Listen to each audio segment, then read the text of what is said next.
मित्रों, आप सभी लोग अपने जीवन में भगवान अपने भक्तों की सहायता करते हैं, ऐसी कथाएं सुने होंगे।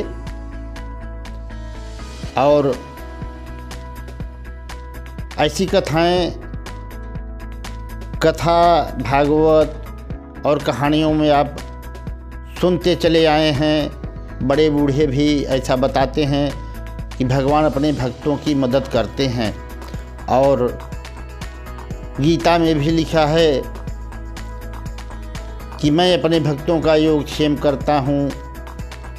परंतु मित्रों, कभी आप यह भी सुने हैं कि भगवान किसी मूर्ख और पागल व्यक्ति की भी मदद करते हैं? आपको आश्चर्य हो रहा होगा कि बड़े बड़े तपस्वी और ऋषि मुनि परेशान रहते हैं और भगवान को देख नहीं पाते। प्रायः संसार में सभी लोग ऐसा करते हैं और यहाँ तक कि लोग विश्वास नहीं करते। जो लोग पूजा पाठ इत्यादि या भगवान में लगे रहते हैं, उनका भी हंसी मजाक उड़ाते रहते हैं। परंतु मित्रों, इससे संबंधित एक बहुत ही भगवान के प्रति प्रेम हमारे अंदर जगे, ऐसी ही एक कहानी जो मैं एक पत्रिका में पढ़ा था, आप लोगों को सुनाने जा रहा हूँ।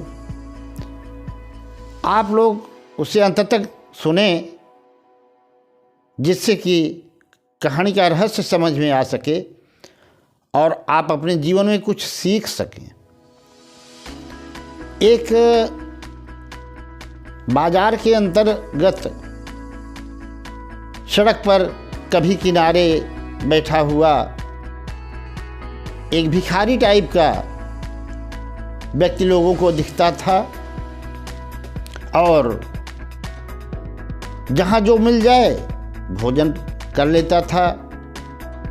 कहीं भी ज़मीन पर सो जाए, उसको कोई गाली दे, मारे पीटे, मान करे अपमान करे, परंतु उस पर कोई फर्क नहीं पड़ता था। और पूरे बाज़ार के लोग, गांव के लोग जो भी उनसे मतलब देखें तो सभी उसको पागल ही कहें। और इस तरह से उसका जीवन गुजर रहा था। एक दिन की बात हुआ यूँ कि वह बारिश हो चुकी थी और उसके पैर में जो जूता था वो फटा हुआ था, फट गया था। तो जब वो चलता था ना, तो बारिश में जो कीचड़ हो गया था ज़मीन पर, तो कीचड़ उछलता था और अगल बगल चारों तरफ उसका छींटा पड़ता था। अब वह पागल सा दिखने वाला व्यक्ति मैला कुचैला कपड़ा पहने हुए चला जा रहा था। अब बारिश के कारण जो कीचड़ हो गया था, तो कीचड़ उछल ही रहा था। अगल बगल आने जाने वाले लोगों पर भी कीचड़ पड़ जाता था। अब कुछ लोग तो ऐसा समझ लेते थे कि चलो इसका दिमाग ठीक नहीं है, कोई बात नहीं, अपना बगल से चले जाते थे। परंतु ये वाकया ये हुआ कि थोड़ी दूर जाने के बाद उसके एक नवविवाहित दंपति आ रहे थे। नई नई दुल्हन के साथ उसका पति आ रहा था। अब यह व्यक्ति जा रहा था, इसके पैर से कीचड़ उछला और जा कर के उस नवयुवती के शरीर पर पड़ा। उसके कपड़े गंदे हो गए और उसके पति को, प्रेमी को बड़ा क्रोध आया। और झट उसने आकर के इस पागल से दिखने वाले व्यक्ति को खींच करके एक चांटा लगाया जोर का, और यह व्यक्ति आगे चला गया और मन ही मन भगवान से दुआ किया कि प्रभु तेरी लीला भी अजीब है, यहाँ तूने झापड़ खिलाए। चलो आपका शुक्रिया है, आपने जो दिया वो मैं स्वीकार करता हूँ मन ही मन। और वो लोग आगे बढ़ गए। थोड़ी दूर आगे बढ़ा तो देखा एक हलवाई की दुकान थी। अब वो गरम गरम जलेबियाँ बना रहा था और दूध गरम किया हुआ था। उसने उस पागल व्यक्ति को बुलाया और बुला करके बैठाया और प्रेम से जलेबियाँ और दूध खाने के लिए दिया। उसने उसको भी खाया और फिर भगवान से मन ही मन धन्यवाद देते हुए कहने लगा, प्रभु आपकी लीला बड़ी अजीब है, कहीं चाटा खिलवाते हैं तो कहीं कहीं गरम जलेबियाँ और दूध पिलवाते हैं। बहरहाल मैं तो उसी में खुश हूँ जिनमें आपकी खुशी है। जैसे आप चाहें वैसे रखें, आपकी मर्जी। अब ये बात अंदर अंदर उसके चल रही थी। वह भगवत भक्त था, इसे कोई नहीं जानता था। और इधर घटना ये हुई कि ये भगवान सब कुछ देख रहे थे। उसने सारे कर्म भगवान को समर्पित कर रखे थे। तो वह नवविवाहित दंपति की जो अभी चर्चा हुई, जो इसके युवती के कपड़ों पर कीचड़ का छींटा पड़ गया था, वो जब घर पहुँचे तो उसका पति जो है ऊपर जा रहा था दूसरे महले पर। अचानक उसका पैर फिसला सीढ़ियों से और नीचे सीधे सर के बल आकर के गिरा और तुरंत उसकी मृत्यु हो गई। पूरा गांव इकट्ठा हुआ, हाहाकार मच गया।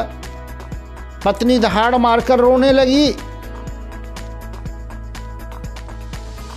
और वह थोड़ा सत्संगी थी। वो समझ गई इन्होंने एक निरपराध व्यक्ति को आज चांटा रसीद किया। शायद हो सकता है वो कोई पहुंचा हुआ फकीर हो, महात्मा हो, उसने श्राप दिया हो। उसने लोगों से बताया कि ऐसी घटना हुई और उसके बाद ही जस्ट हम लोग घर आए हैं और ये सीढ़ी से गिरे, इनकी मृत्यु हो गई। अब गांव वाले दौड़ करके उस पागल के पास गए और जबरदस्ती उसको पकड़ करके ले आए उस व्यक्ति के पास जिसकी मृत्यु हो चुकी थी और उसकी पत्नी विवाहिता वहीं पर खड़ी थी। सब लोगों ने कहा तुमने श्राप दिया, परंतु उसने कहा नहीं, अरे मैं श्राप क्या जानूं, मैं क्यों दूंगा, श्राप वाप मैंने नहीं दिया है। परंतु तब लोगों ने कहा कि फिर इसकी मृत्यु क्यों हुई। उसने कहा देखो इसमें कुछ कहने सुनने की बात थोड़ी है, ये दो मित्रों की लड़ाई हुई है, दो मित्रों की लड़ाई हुई है। लोग समझ ना पाए इसकी बात को। उसने कहा एक हारा एक जीता। लोग बोले भैया अब तुम्हारी बात हम लोगों की समझ में नहीं आ रही, आप समझाओ, बताओ हमको। उसने कहा सीधी सीधी बात है, अरे मुझसे थोड़ा सी गलती हुई तो इस बच्ची की शरीर पर छींटे पड़ गए मिट्टी के और इसके दोस्त ने, यार ने मुझे चांटा मारा। वो इसका यार है, ये जो मरा पड़ा है इसका यार, लेकिन तुम लोग नहीं जानते। मेरा मित्र, मेरा दोस्त, मेरा यार वो परमात्मा है। जब इसने मुझे चांटा मारा तो उसे भी क्रोध आया, और जब उसका चांटा चला तो ये सीधे सीधे राम नाम सत्य ही हो गया। इसमें मेरा क्या कसूर? मैंने कुछ भी नहीं किया। मित्रों, सारे गांव वाले हतप्रभ रह गए कि यह पागल जैसा दिखने वाला व्यक्ति क्या इतना पहुंचा हुआ हो सकता है? सभी आश्चर्यचकित खड़े थे। उसी बीच एक ब्राह्मण वेश में महात्मा आए और उन्होंने समझाया कि देखो, शंका मत करो, हमारे शास्त्रों में वर्णित है कि कुछ भगवान के ऐसे प्यारे भक्त होते हैं जिन्हें अवधूत कहते हैं। वह संसार को ऐसा नहीं दिखाते कि मैं भगवान का भक्त हूं, परंतु उनकी तपश्चर्या इतनी गहरी होती है कि भगवान सदैव उनके साथ होते हैं और भगवान उनकी पग पग पर रक्षा करते। और लोगों को, सबको, बाजार वालों को, गांव वालों को समझाया कि भगवान का अपराध है आप कर दोगे तो वह एक बार बर्दाश्त कर लेंगे, परंतु भगवान अपने भक्तों का अपराध कभी बर्दाश्त नहीं करते, उसका बदला वो जरूर लेते हैं। इस कहानी से हमें शिक्षा लेनी चाहिए मित्रों कि हम केवल अपने पौरुष, अपने बल का ही घमंड न करें, यौवन का घमंड न करें, क्योंकि हमारी सामर्थ्य, हमारी ताकत सीमित है। इसके परे भी वह सर्वोच्च शक्ति है जो सबका नियमन करती है, और जो भगवान में लग जाता है, भगवान का हो जाता है, भगवान उसका सारा भार अपने ऊपर ले लेते हैं। मित्रों, इसलिए चाहे आप गृहस्थी हो, चाहे संत हो, चाहे महात्मा हो, कोई भी हो, दिखाने की जरूरत नहीं है। भगवान का भजन अंदर से करें, अंदर से ही भगवान आपकी रक्षा करते हैं और हर समय करते हैं। यह बात ध्यान रखनी चाहिए। और एक बात और स्पष्ट कर दूं कि ये अवधूत प्रवृत्ति के जो संत होते हैं वो बिल्कुल जड़ जैसे दिखाई पड़ते हैं, मूर्ख और पागल जैसे दिखाई देते हैं। उनका मान करो चाहे अपमान करो, भोजन दो चाहे ना दो, गालियाँ दो चाहे प्रशंसा करो, बिल्कुल पागल की भांति हो जाते हैं, जड़ हो जाते हैं। और ऐसे व्यक्ति ही भगवान के दरबार में प्रवेश कर पाते हैं और ऐसे लोगों की भगवान हर पल मदद करते हैं। ये कहानी हमें यही शिक्षा देती है। मित्रों, भगवान के भरोसे रहना सीख लो, जिंदगी संवर जाएगी।